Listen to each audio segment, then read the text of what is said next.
everyone. I thought I would take the opportunity, as I'm making this edit to a backing track, an accompaniment track that I make for clients, actors, performers.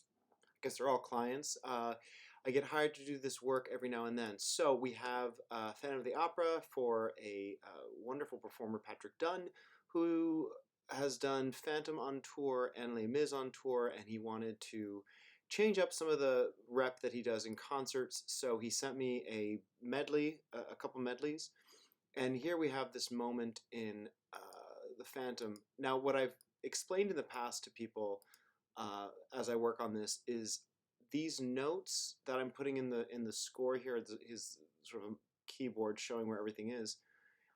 These are all digital inputs. I'm such a classical guy myself that I don't always completely understand, but what I do understand is that it's not an acoustic recording, it's not an audio wave file, it's a digital MIDI file, which means I can manipulate the tempos, which I think is kind of cool. So right now we're at 75 BPM, beats per minute, and I got a note from him asking me to slow down a little bit more. So here we have 75, and 69, 58, 36, really slow, because there's a break in the music that I want to demonstrate with the tempo. So here's the tempo. You might recognize this music.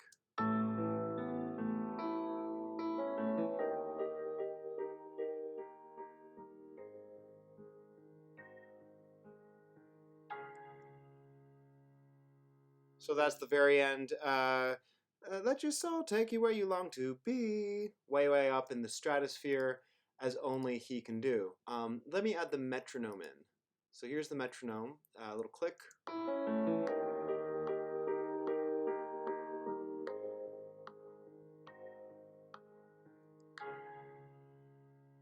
So it still feels a little stilted. Now what's fun about this is that I can go ahead and curve that.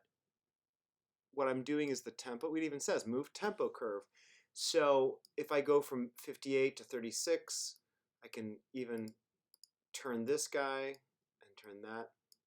But he asked for a slowdown even from this, starting this phrase here. So what I might do is create some more tempo points here.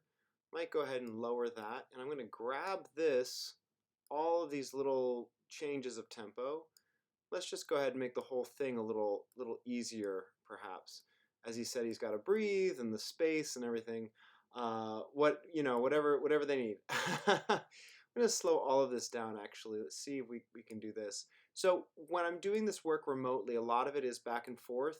I find even music that is freer or less tempo driven, less if it doesn't have a quick rhythm or strict rhythm, I still like putting things to a click, partly because if I'm playing something super difficult and super fast, and my keyboard at home has, sometimes a note doesn't register, or doesn't quite click, it's like if you have dust on your keyboard, on your computer, it gives me a little more control to time out my playing so I can be accurate. And then like if I play a wrong note,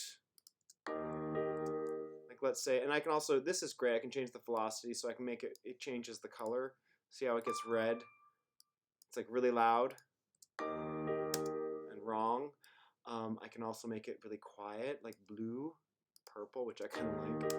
But, oh, what was the note? I love my undo button. So I can do all of that.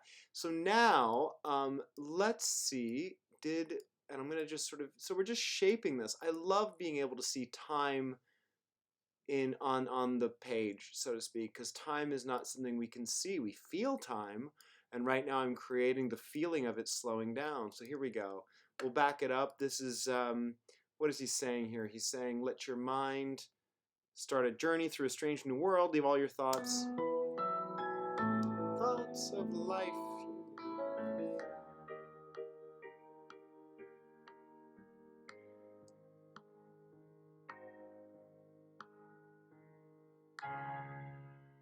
Hold that long note, take a big breath. Only then can you belong to me. Okay, I sound so tone deaf right now. I think I'm just tired. Anyway, but that's how I manipulate tempo, and that still felt a little slow, but I'll send him that recording with the click and without, and we'll talk about it. Fortunately, I'm looking at the score where he has measure numbers marked, so he's like, measure 94 to 98, can we add more time, can we add more breath? And this is a track that he is going to use in performance, probably, you know, at I don't know, concerts, cabarets, but at the very beginning it sounds like this, right? Still not terribly fast, but you see the chord of notes here. Because it's a recording, I want it to be clean and clear. Now here there's no music, but time still exists, so he needs to know when to jump back in. He's singing over these chords. And then we jump down in tempo because the whole tune slows way down. And then he sings.